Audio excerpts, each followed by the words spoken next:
But I am really excited to chat with you because it's got Yes, to be so please. exciting to have directed your first movie. I mean, you've been acting for so long. So I have. what was kind of like the impetus for you to dive into the directing side of things? Well, I've always been writing. Like I did acting and writing from the Groundlings when you were in the Groundlings, and when you did and you wrote sketches, like Saturday Night Live type thing. So I did Yeah. writing early, and I did that a long time. And I had this idea for this movie, and then I started to write. And I said to my manager, and I said, "Look, I'm going to be producing it. I'm going to be starring in it," and I co-wrote it. And he went, "Eh." And I went, and then he goes, "Sadly, in this town, if you don't direct it, no one cares." And it was great. He was so right because it really doesn't matter unless you direct it. So I was like, I guess I got to direct. That was literally it. But when I started planning and doing it, it was just the best thing ever because you just realize how little control as actors we have. We just have Yeah. Oh my God, I know. That's Well, I mean, you wild. don't know if you're going to get the part. Then you don't know if the script's going to change. Then you don't know who you're acting with. That's the one Yeah. thing I realized as I started to do other films. I was like, wow, my scene and my actors and stuff were great. All the other stuff was terrible. So it doesn't really, you know what I mean? And so I Yeah. just, Oh yeah. Absolutely. so I, met up with Phyllis and I have been friends for a long time, and Cool. our deal was she and I have the same thing. No jerks on set. Everybody's happy. So she got the crew, and I got the cast. I had the cast I wanted, and I think because I was in control of it, my enthusiasm for doing it translated on the set. So people were saying, "God, your set's so fun and joyous," and I go, I mean, I'm not. What a I'm not compliment. like I have to set the right mood. It's like I was just so happy to be there that it was infectious, and we would have dance parties on our lunch breaks at 3 a.m. in the morning. Like people came in and were like, "I've never seen a night set like this. Like everyone's happy and having fun." And me and Felissa feel very strongly about having the right vibe on a set. And we're Yeah. locked in a laundromat, all nights for 2 weeks. So, Oh, it was yeah, all night. It was all night shoots. yeah, except for one day we did in a studio where we picked up Oh. a bunch of different Ooh. locations. But yeah, all nights from 2.5. And on those Oh. kind of things, when it's the weekend, you still got to stay up. Yeah. Oh, I directed my first feature last year, and I have learned very well Congratulations. about like, thank you, about like overnights. Like, well, you still gotta have the weird hours because yeah. So You I can't can. go back and forth. You can't go like, I'm going to have a regular day on Saturday. No, you got to. So it was great because on the weekends, we would just stay up and The party. party. That's fun. Like, this is my job. I know. I That's kind must of stay cool. for my job. I have to say for my job, it's very important. Yeah, it's very important that I party all night. Um, well, okay, the idea is incredible. A crusty Thank sock you. monster, Yeah. it sounds silly. It is silly, but there's obviously a lot of heart to it. Why did you, like, where did the idea start coming from for you to So, make this film? so it's two parts. The first part was I was having a lunch with some people who were trying to realizing that horror is like the thing that's happening, and they're like, "Oh, it's just so expensive with all the special effects and stuff." And I go, "You guys are overthinking it." I go, "Just put one location, like in a laundromat, and then like the leftover socks turn into a sock monster. Like that's easy." And that's all I said. And this was like 15 years ago or whatever. Wait, Never thought of 15? it. I don't think I Yeah, but realized but how it was long. just the germ of the idea. So then Yeah. later in 2015, I had a kind of a severe anxiety and depression after my divorce, and when I came out of it, there was this very strange anger that I had no idea what it was, and it wasn't for my ex-wife, it wasn't for like my therapist. Like there was nothing specific I Yeah. would think it was maybe like waste of time or maybe ego. Like how did I waste so much time worrying about such dumb stuff and making Yeah. turning my life upside down and stuff. Um, and then people said, "Well, you should have gotten a pet," and I was like, "A pet? I couldn't even tie my shoes. How am I supposed to have a pet?" And so then I thought, well, it'd be great to have a pet who like got rid of all my problems. And then I was like, Then I went and did a movie. So the third part of the story is I go to a movie called Ugly Sweater Party with Aaron Mento and Charles Tudabala, who's actually in the movie. Charles is. And Aaron ended up being my production designer because Aaron was going to direct it initially, but I had to tell him, I go, dude, there's no reason for me to put all this time and effort if I'm going to gain nothing if I don't direct. So he totally understood. But they were making their movie Ugly Sweater Party. I went into their place. They had set up a bedroom in their house. Amazing set. Great opening scene. And then they needed me for the rest of the movie. They took me outside against a green screen, and I did all this stuff.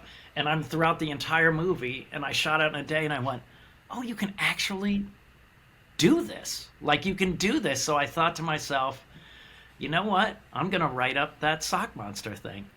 Because no one ever did it. And then I talked to Eric Porn, who is that's his real name. He literally, he's the special effects supervisor on Teen Wolf, the series. And he was also, where I met him was on Laid to Rest, Rob Hall's movie. And he said something great. He's like, why not make him cute? Like Oogie Boogie. Yes, exactly. It's like half Oogie Boogie. Like, and Eric built him. But like, yeah, he's.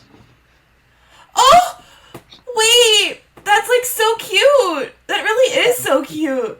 Yeah, he's really cute. And then the crazy thing is, yeah, you can do. So it's a real, and we had a Muppeteer, so she. You know, so that's him. Oh my god! I love him. Is it in the little laundry basket? Yeah. You have to E.T. see who? It's so funny. No one from Anchor Bay has seen it. I'm like, oh, someone's got to watch it. No, Thomas has seen it. He loves it. But the idea, and I thought, oh, that's a great idea. I had a really good friend, Jim Wald, who I laugh with my whole life. But he's one of those guys in a movie, he goes, eh. And I go, oh, what now? And he's like, well, that one guy didn't go there. So how could he, you know, and he's very specific. And I thought, this is such a crazy idea. He makes me laugh. So I got him, and it was great because he just tested me on logic. And I'm doing a movie about you know. But what happened was, because it really flew out of me when I wrote it with him, because it was about a guy going through a depression. So the idea is that we watch Little Shop of Horrors, and the only difference is, but the original, not the musical. And the idea was, what if you have Audrey 2 in your place, but you're in such a bad place that it kind of feels okay to get rid of, you know, you feel better. Yeah. I mean, I've had people, you know, say, I mean, you'll see it, but it goes very dark. My character goes in a dark place, and they're like, yeah, but at least you're not depressed. And I was like, I'm killing me. And they're like, they were literally like, it's better to see you.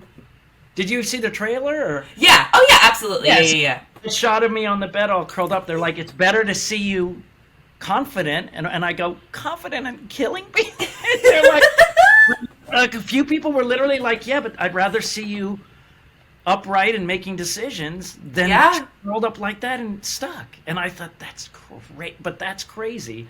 Yeah. So that's why I think it's really hit on Gen Z, because they said all these 20-somethings were hitting me up and go, this is amazing. And I was like, I'm like this old, like, has-been white actor. What are you talking about? And they were saying, we don't have our Rocky Horror Picture Show. We don't have our sleepaway camp. We don't have the weird. They grew up in corporate Marvel Disney culture. Yeah. And they're like, we don't have our weird thing. And this is about a guy who's an ex-child star, which we know is kind of crazy and toxic. And and he's talking about depression and anxiety. And you have a weird black and white sock monster. They're kind of like claiming it for their movie already, and they haven't seen it. Wait, that's so cool, though. No, and I've got like a 350-person fan club on Facebook already who have seen nothing except the trailer. Like, they're like Crusties for life. They're called Crusties for Oh, life. Crusties! Oh, that's so cute and gross. I love it so much. But everybody wants their plushie toy of Crust, you know, because he's super. He is cute. That's the thing. He is cute. Oh, I can't wait for you to see. I love him. It's supposed to be a gremlin type thing. You know what I mean? Yeah, it's got that there's like a whimsy to it, and I like that Yes. there's like whimsy because again, I feel like so much of horror today is serious. We need a little bit more whimsy, even though like you're touching on topics of depression and anxiety. The ability to kind of melt that whimsy. Comedy. Yeah, exactly. And I love that. And talking Yeah. openly about depression too, I think is so Yeah. important. Yeah, and I think it's like, what would you do if the whole they always say to me, like, you have the film you wrote, then you have the film that you shoot. Yeah. So we wrote this thing, and then when it came to the actors, the crew, the way it looked, like everything was so much better than we thought it was going to be that me and my partner Jim were like freaking out.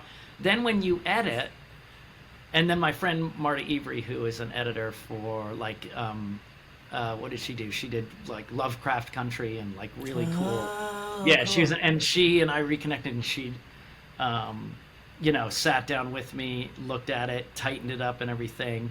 But I think the main thing is that wait, what was I saying? I lost my train of thought because I saw this stupid post. What was my train of thought? What was I saying? You're talking about like Gen Z and why they're gravitating towards Oh, it. yeah, and, like, yeah. the movie So- having 3 kind of phases of. Yeah, so the third phase was when I edited. Oh, that's what she said. She said you have the movie you write, you have the movie you shoot, then you have the movie you have after you edit it. So Yeah. my movie turned out, because my nephew is an orchestral musician. He did the soundtrack, and so it's all very it's orchestrated, and it has it's all in black and white noir, and it's got orchestral music. So I have a cautionary tale about trying to solve your depression quickly through fame, or social media, or in my case, murder your problems, right? Yeah. And it's a cautionary. So I have a cautionary tale about not trying to get shortcuts, like drinking or things like that. Yeah. In the milieu of a black and white noir movie, Yeah. That's and so cool. with a sock monster. Sock Monster. I mean, like, what could you not like? What? Like, how could you not love that and be excited to see? Me and Crust have a dance number in the film. Not enough dance numbers in horror movies. I'm so glad that's one of your things. Where's the dance numbers? And he said, I "I'll can give you terrify a one." 2-clown dance. Oh God. Oh my God. Oof. But so okay, I wanted to ask about like why the choice to black and white noir, like why that choice. Well, once I realized it's an odd film, which was one of the it's just one of those many discussions with your artist friend, and one of my artist friends just goes, yeah, make it simple, keep it simple, like shoot in black and white. And I thought, oh, but then we went on to it, and as I went on, I go, yeah, there's just things I don't want. Like it was supposed to be Hollywood Tonight, whatever, and I changed it to Tinseltown Tonight. Like I don't want you to know where you are. My lead entertainment, my entertainment hosts that are kind of like the voice of Yeah. the real world. They're both Australian, not explained.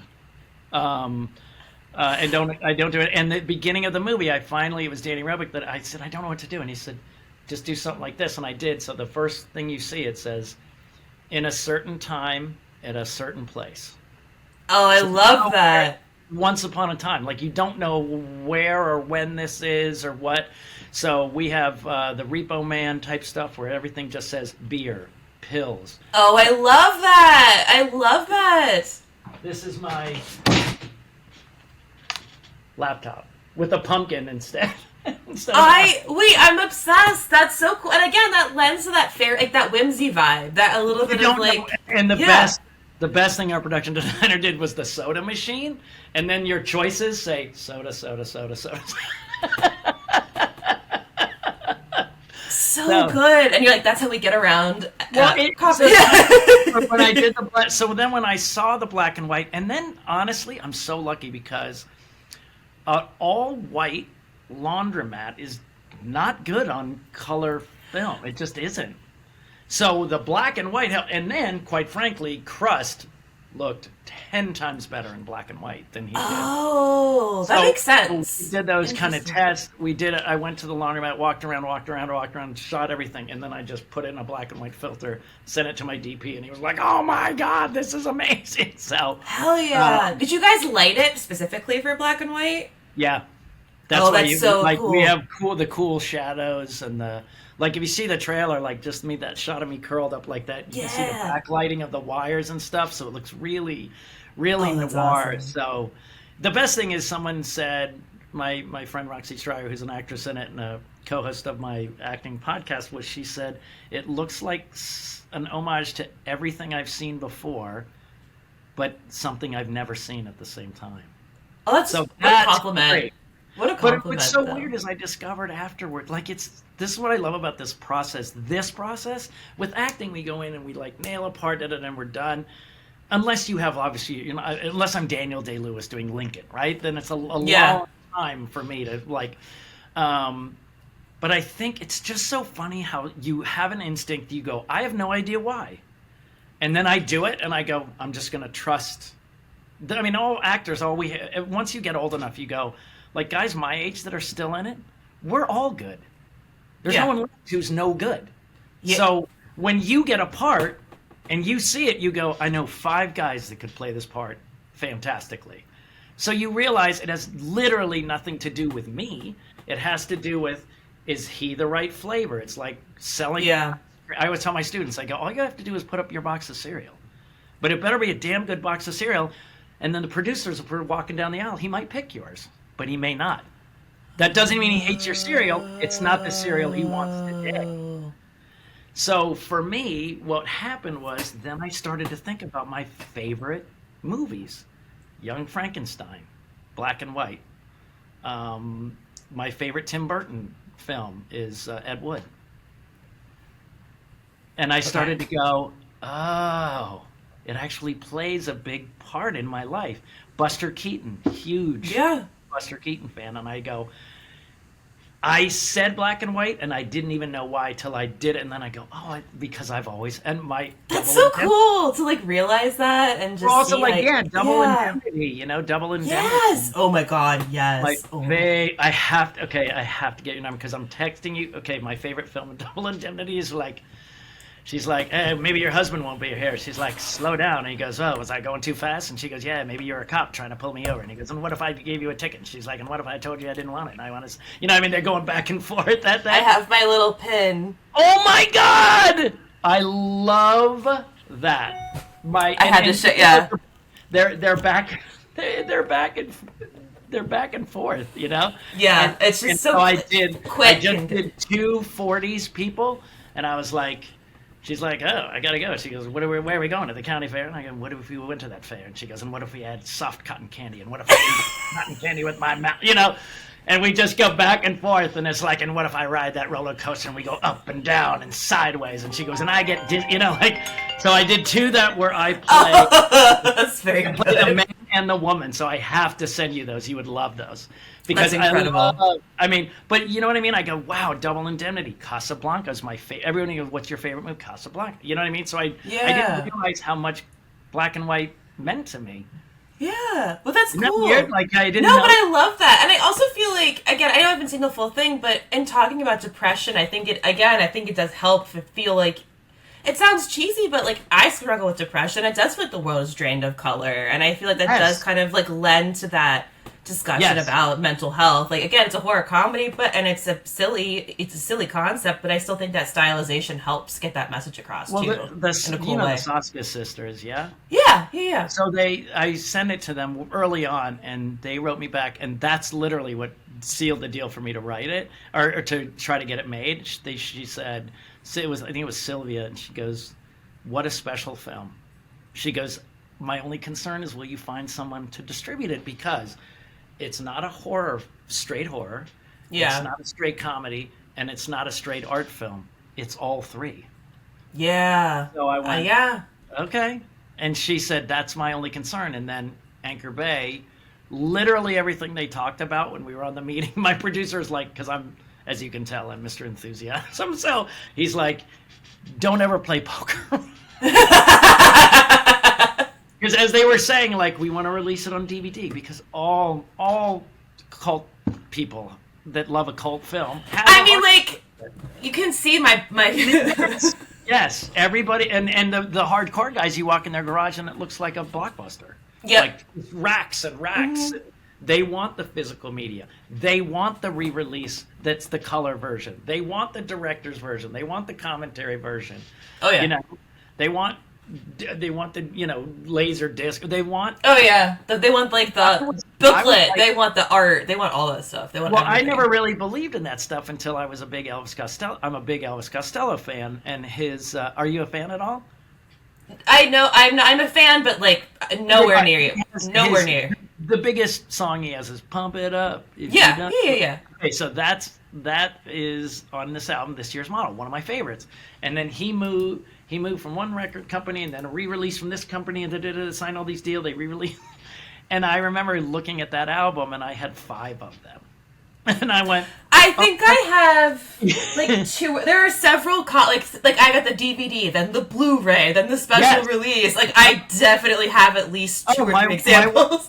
Yeah, my wife has like 3 Rocky Horror Picture Shows. Duh, you have to have all you know what I mean? versions. So when they were saying that, you know, my producers texted me going, "Don't you dare!" Like, and I'm just going. They're saying everything I want. Sitting on your hands, and you're like a little kid, like so excited. He's like, "Be a professional, not a hyper artist actor that you are." I'm like, oh. But no, and it's weird. It's the only one I actually had a meeting with. The other ones were like phone discussions or emails and stuff. But I loved everything they were saying. So, and they love, you know, they're relaunching, and their motto is, and I don't know if you're allowed to say this on the record or not, but they said, we're looking for the cult films of the future. We don't necessarily just want to rebrand the old cult films. And I've had direct experience with it because People Under the Stairs is a cult movie. Yeah. That's not a Wes Craven movie that you throw out immediately. Yeah. You know Scream, you know Freddy, you know what I mean? Like, but that's a cult movie. And I know when people see it, they love it. It's a fucking incredible movie, but it's so ahead of its time. It's insane. Like, it's ridiculous. I can't even. Like, it's jaw on the floor when I first saw it. It like blew my mind. Well, it's got like. Well, that's the other thing. It's got. What did Wes do? He has like Three Stooges physical comedy in it. He's got like pedophilia. He's got cannibalism. Like people in the walls, like child abuse and neglect, kink, talking about race issues and rent and housing problems in Chicago, all in one movie. Yeah, so and a happy ending. Like the bad guys lost. We're rich. You know what I mean? What is happening? You know what I mean? You know, it's such a weird. But and then I was in love with Sleepaway Camp. That's how I met Felissa. I saw Sleepaway Camp in a theater. Oh, hell yeah. The only ones. And when that ended, people were like, looking around at each other, like, hold on. Everybody would be able to talk together and stuff. So I love cult movies. So there would be producers going, the black and white. I don't know if that's going to sell in Walmart. And I go, I'm not doing this for Walmart. It's not for Walmart. It's for the people who go to horror conventions. It's for the people who know my comedy. It's for the people who have said to me for decades, you should be in bigger movies. I'm like, it's not up to me. Yeah. It's not up to me. But when I did this Indiegogo, we were one of the fastest growing horror podcast Indiegogos ever. And we made our budget in a month. And we just shut up because I said, because I got big on TikTok during the pandemic. And I said, and I said to all these people, I said, how is this happening? And they said, when we told you we wanted you to be in bigger films, I go, yeah, but my aunts and, my aunt will go like, you should have a TV show. And I go, oh, darn it, I should have picked that up at the store. Like, it doesn't work. I know. Oh, boy, I left it. Yeah, you know what I mean? It's like, it doesn't work that way. And they said, we're not when we said we wanted you in bigger films, we meant it. And so we're absolutely going to help pay for this good idea. They loved the idea, and they loved, and they said, and we want to see you in bigger films. So my brother, who's a finance guy, he came in and goes, we're going to start a production company, and we've already got our second movie financed and ready to, which will be announced pretty soon. But the idea was, he just said, listen, there's no gatekeepers anymore. Hollywood can't say, you know what, we're going to let you pop up in a few things. Because your fans are saying, we want to see you in bigger movies. They never listened, because they don't listen to the fans. And he said, now they want me to be in leads. Now they want to see what I do creatively. And so I don't need the studios to validate me. I just go do my own thing. And it's so nice to have people who grew up with you in the 90s going, we always wanted to see you in bigger stuff. Why didn't you do that? And I go, because they wouldn't let me.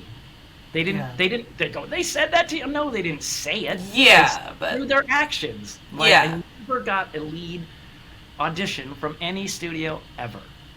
And so now I get to do it on my own, and I'd much rather do it on my own terms anyway. Yeah, because you get to do what you get to get your vision. You get to execute your vision. And I was talking to Jeff Daniel Phillips, who's also releasing his movie. I love him, but he said a very similar thing of like just getting to do your own thing and having creative freedom is like, especially for both of you who have worked as actors and have written for studios and have been in that system. It's just got to be so freeing to be able to be creatively free and not feel like beholden to like a master in a way. You know what I mean? I feel like that's so often in this industry. When you go to see a film, you go, people say, thank you for being in Twister. And I go, dude, I got offered a job. And you're welcome. I'm like, I didn't write that. And at least this way I can say, if they don't like it, then it's on me. Yeah. I'd rather have it be on me. Yeah. You know what I mean? And I'd rather take the responsibility. And so, it's very freeing. And the joy of it, I was so busy producing, so busy prepping for directing, that when I got on the set, I had no time to think about my acting at all. So it was probably some of the best acting I've ever done, because I couldn't ruminate on it. I'm not sitting in my trailer going, "Oh, my scene's coming up," and you're sitting there by yourself, and then they call you in to guest star, and you don't know anybody, you don't know the crew, and everyone else is talking, they know each other, you know what I mean?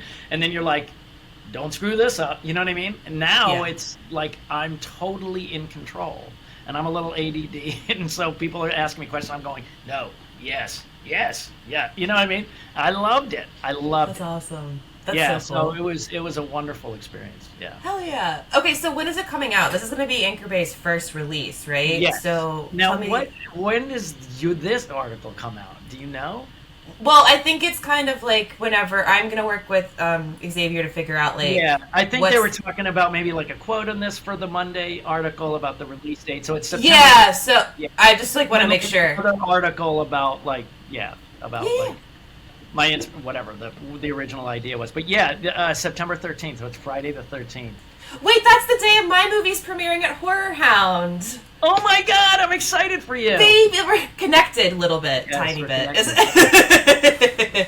That's cool. Great.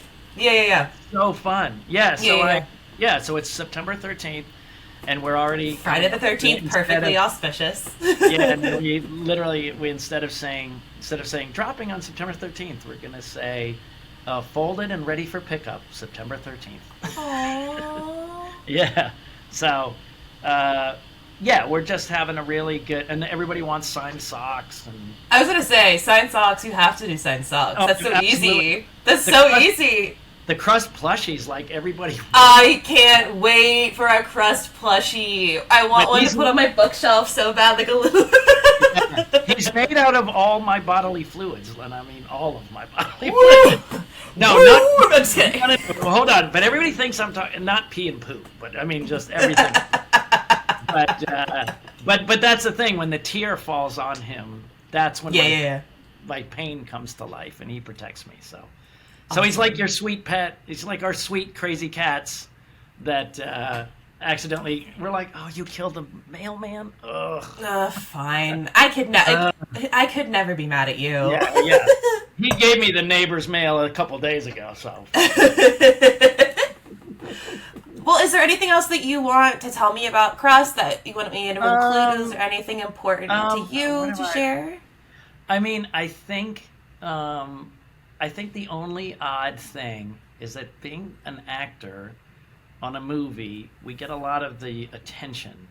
And so when it's time to talk about the movie, they go to the actors. And I remember being done and going, I'll never understand a film festival panel or anything that doesn't have at least two or three of the key. And I'm sure you learned this, like your DP and your, I I wouldn't. mean, Yeah. you realize it is a team effort.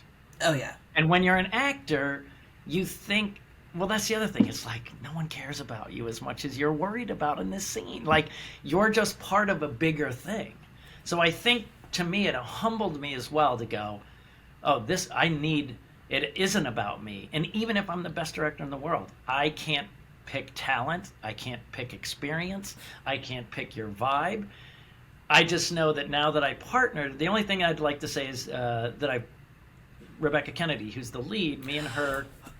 Oh my god, she's so good. And I saw her in Two Witches and like changed my life, and like I'm obsessed with her. So wait I till just. you've never seen her like in Crust. She's totally normal. Like she's just. I know. I won a trailer. I was like, oh my god, she's like a totally like just like a chick, and I love it so much. So like I'm stoked. But how great is she in Two Witches? Like, she's so, she's so great.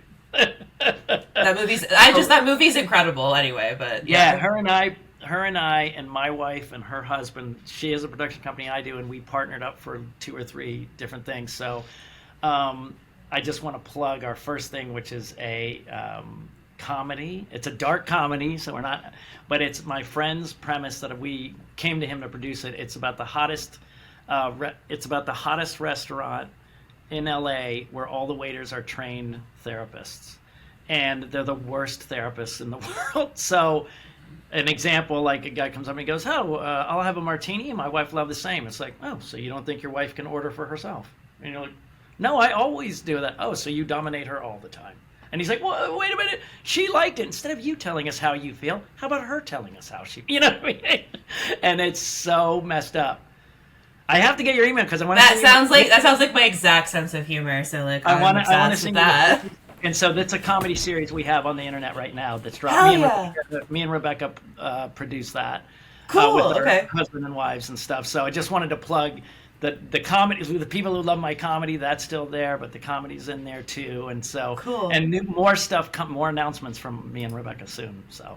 Oh hell yeah, that's so exciting! Oh, that's so exciting for her, and just like seeing you guys work together and seeing her keep getting more work because I was stunned when I saw her in Two Witches. When you so see I'm her stoked. new stuff coming out this fall, she has this movie called The Veil, which is like a gorgeous Twilight Zone, and she's the main lead. She helped produce.